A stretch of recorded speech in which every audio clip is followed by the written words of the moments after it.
Fala Geek, aqui quem fala é Felipe e hoje vamos falar da HQ Capitão América edição número 1. E se você gosta desse tipo de conteúdo e puder apoiar o canal se inscrevendo e dando like no vídeo, saiba que vai ajudar muito nesse trabalho. Em meio ao caos, um garoto encara a devastação como se o mundo inteiro tivesse desabado diante de seus olhos. Ele não corre, não grita, apenas observa, enquanto fumaça e terror engolem a cidade. Naquele instante, ele entende que a morte violenta não é como nos filmes.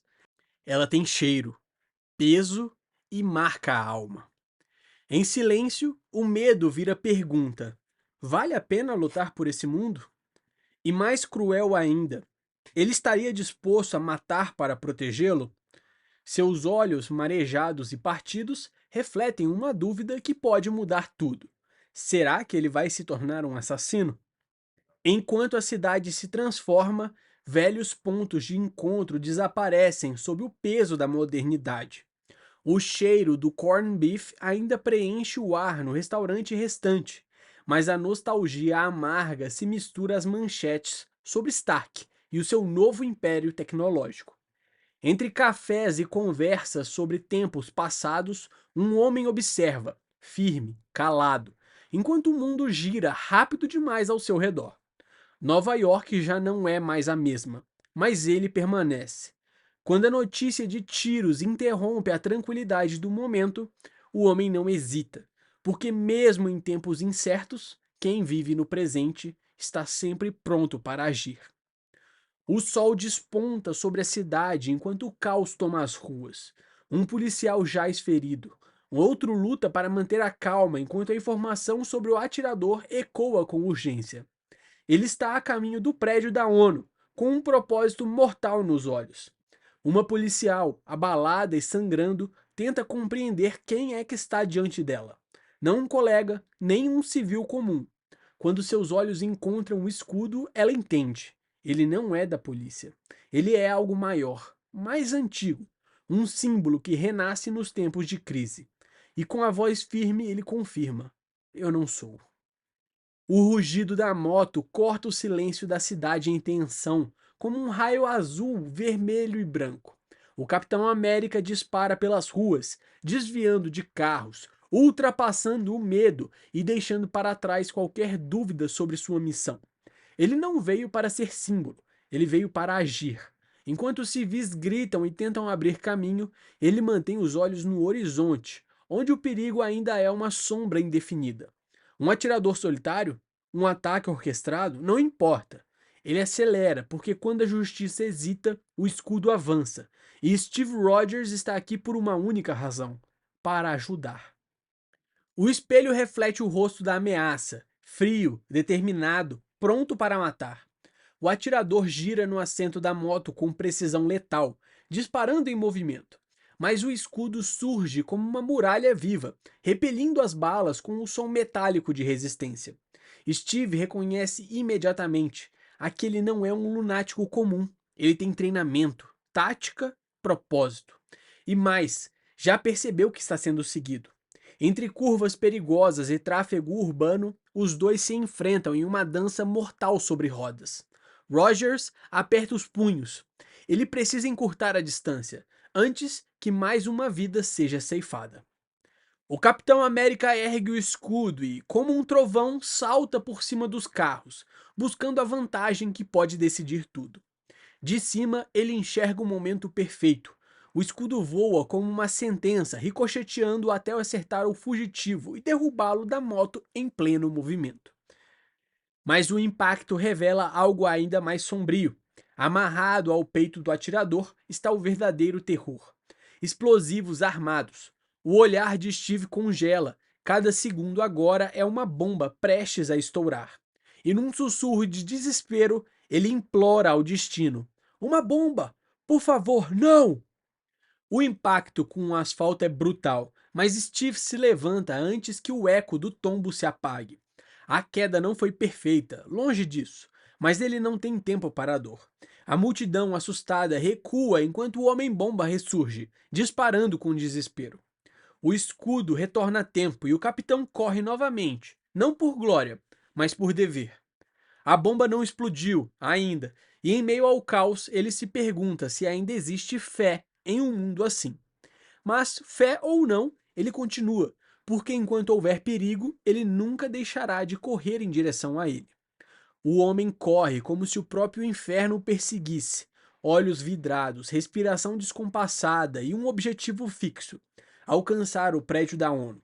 Os guardas gritam, apontam armas, exigem rendição. Mas ele não ouve. Ou talvez ouça e simplesmente não se importe mais. Seus passos são impulsionados por dor, revolta e desespero. Ele berra, acusando o mundo por vidas perdidas, segurando em uma mão o detonador, na outra a culpa transformada em raiva. O dedo ameaça o botão, o coração ameaça explodir, e enquanto a tensão se espalha no ar como pólvora, alguém grita: Não atirem! Com passos firmes, o Capitão América caminha até o Homem-Bomba, não com agressividade, mas com humanidade. Ele enxerga além dos fios e explosivos. Vê um soldado ferido, alguém que um dia também serviu. O veterano hesita, reconhece a postura e presença. E quando Steve menciona sua própria patente, a realidade parece se dobrar. Isso é impossível, sussurra o homem. Mas a voz do capitão rompe o desespero. Nada é impossível. Eu sei o que você viu. Eu estive lá. Com empatia e autoridade, ele estende a mão, não como um herói, mas como um superior, pedindo para que um irmão de farda volte para casa. Com o detonador em mãos, o ex-soldado hesita. O peso da dor é quase insuportável, mas as palavras do Capitão América perfuram a armadura emocional que o mantinha de pé. Ele baixa o braço, enverga-se pela saudade de seus companheiros perdidos e presta uma última continência com olhos marejados. Steve se aproxima com calma, voz baixa e coração aberto. Eu sei, soldado. Agora vamos desligar isso. Mas antes que a tensão se dissolva, um zumbido tecnológico corta o ar. A bomba é desativada à distância, e com a pontualidade de quem sempre chega no último segundo, surge Tony Stark. Soluções remotas, desculpe o atraso. Enquanto as sirenes se apagam e a poeira baixa, dois ícones observam as bandeiras tremulando diante da ONU. Para Steve, a ideia de uma nação unida ainda soa como um sonho ousado, imperfeito, debatido, mas necessário. Tony sugere aliança com os Vingadores, uma via moderna e estratégica, mas o capitão, com um olhar sereno e sorriso discreto, recusa com firmeza. Para ele, o tempo não passou, ainda é ontem, ele ainda é soldado, ainda pertence à velha guarda. E com a convicção de quem nunca abandonou seus princípios, ele vira as costas para os holofotes e declara: é hora de voltar para a base. Enquanto os ecos de guerra ressoavam em jornais e noticiários, um jovem franzino encarava a bandeira, como quem encara um chamado. O mundo ardia e ele se recusava a ficar parado. Mesmo diante das recusas, por seu corpo frágil e sua saúde precária, a sua vontade era inquebrável. Para ele, não era sobre glória, mas sobre dever.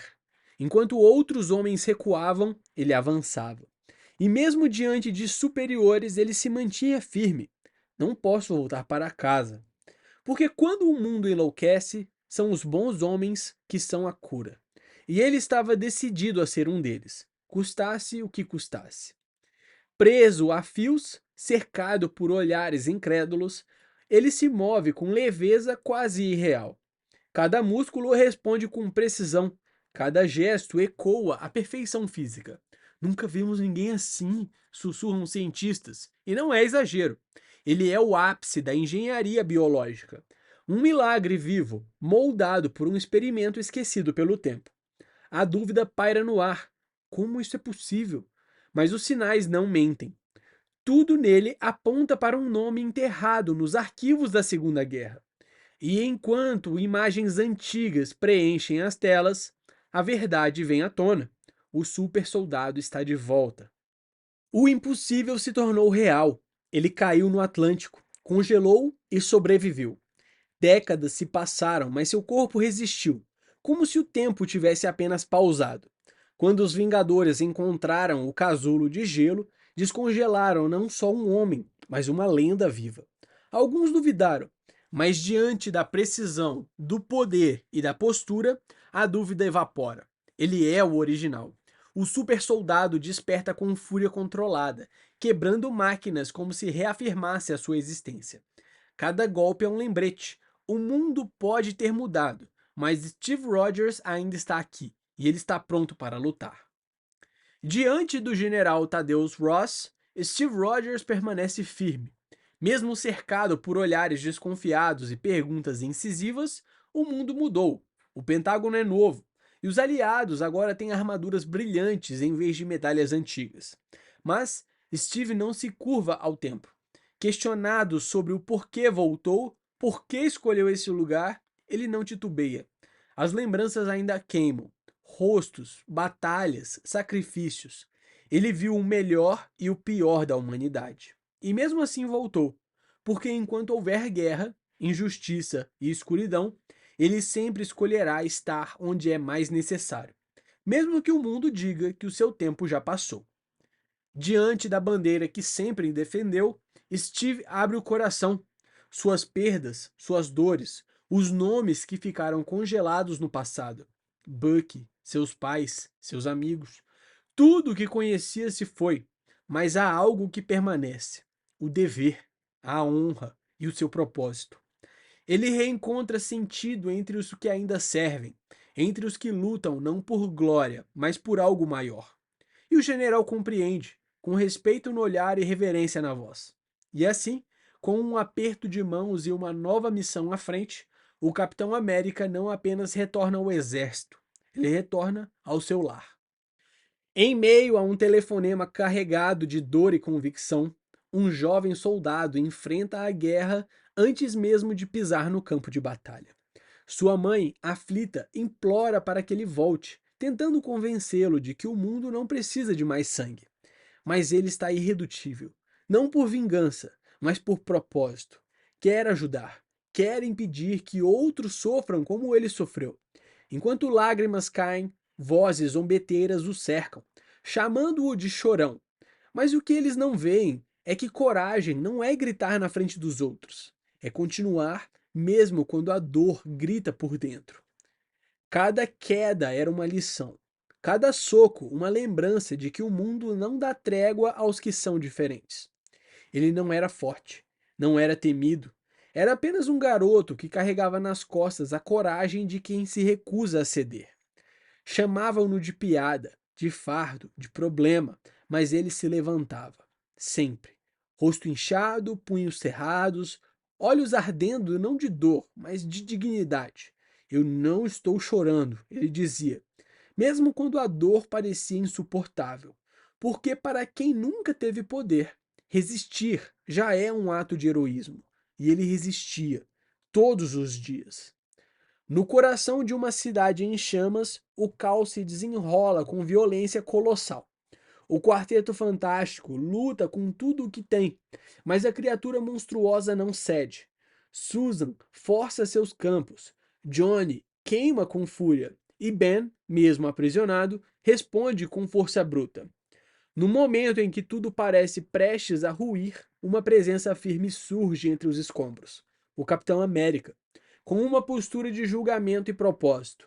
Enquanto o vilão é detido, ele observa não apenas o estrago, mas as suas causas. E com um olhar resoluto, ele declara: depois da limpeza, eu quero uma conversa com o Senhor Fantástico. Em uma sala envolta por sombras e tensão, o nome surge como uma bomba. Doom. Victor Von Doom, antigo colega de faculdade, agora tirano da Lativéria. Enquanto arquivos secretos deslizam sobre a mesa, Steve ouve sobre destruição, embaixadas dizimadas, diplomatas capturados. O mundo mudou, e com ele, as regras do jogo. Mas mesmo entre resoluções da ONU e desconfiança internacional, há exceções para quem já carregou o peso da guerra. Com o passado como escudo e a reputação como espada, Steve é autorizado a agir, porque mesmo quando o mundo teme supersoldados, ele continua sendo o primeiro deles. Sentado entre garrafas de silêncio, Steve busca mais do que coordenadas ou relatórios. Ele quer entender a alma do inimigo. Dois mundos colidem ali.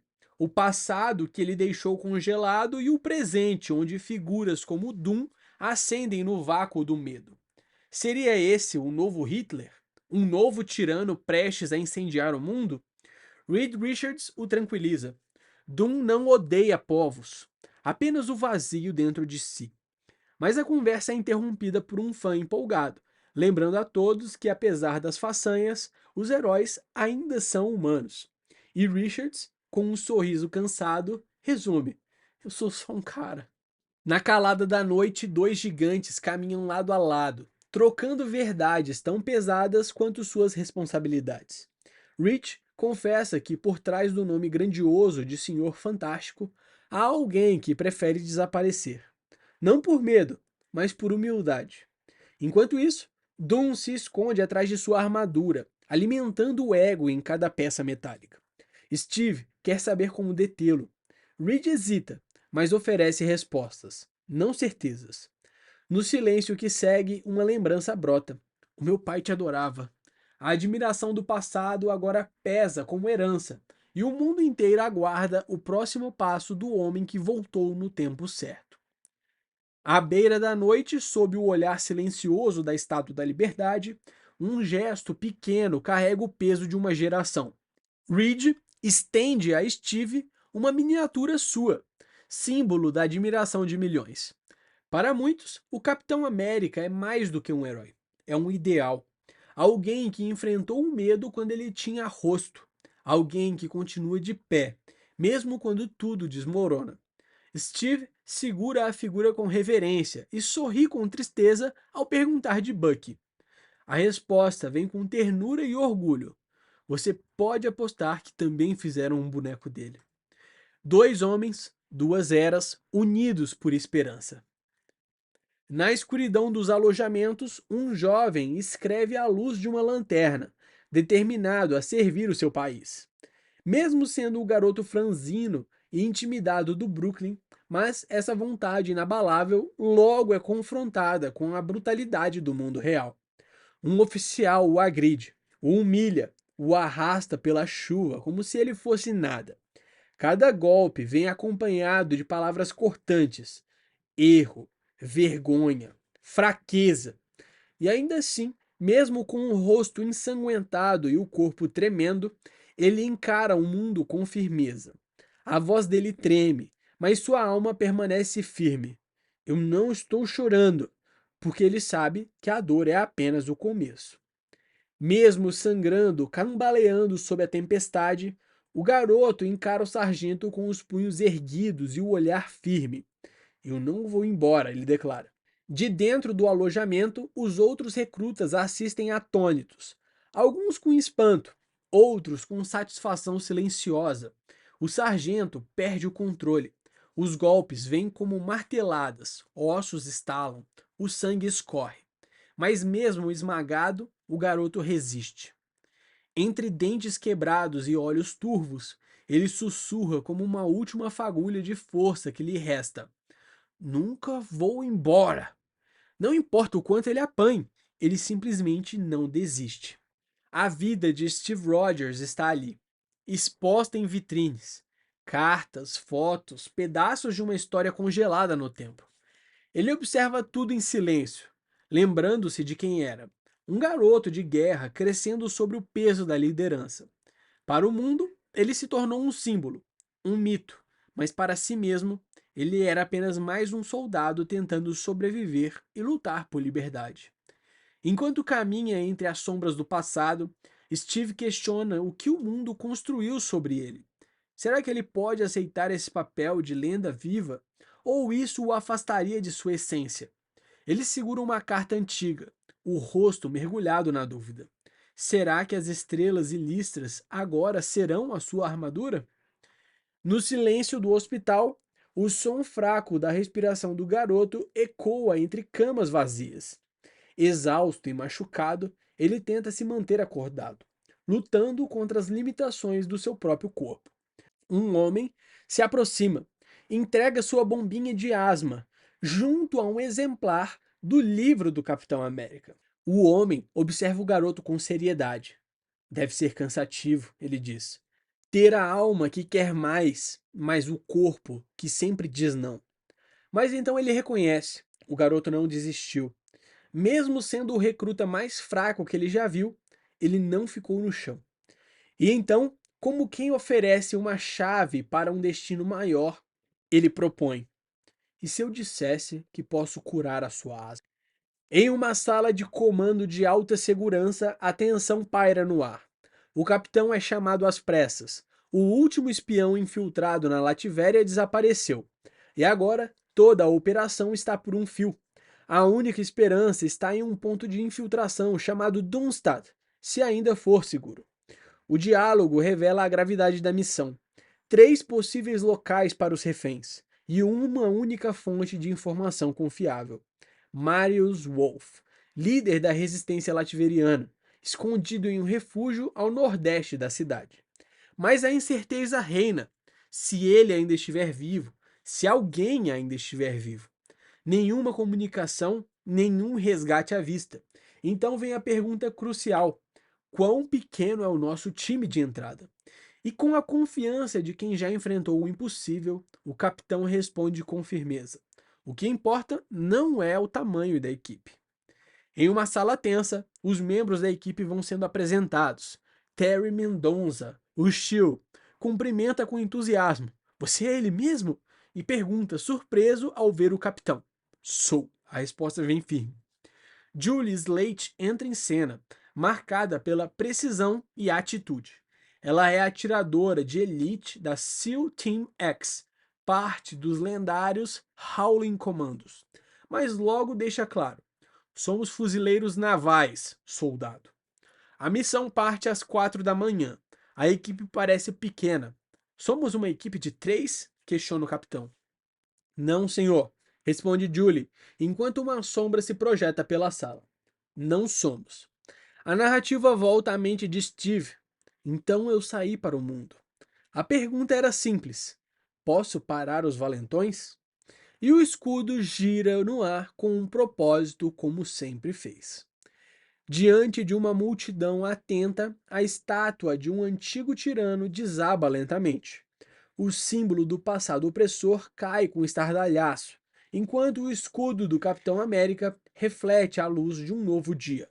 Ele observa em silêncio, e a pergunta paira no ar como um sussurro carregado de esperança: o Capitão América pode tornar o mundo um lugar melhor? Essa foi uma pincelada da história da HQ Capitão América, edição número 1.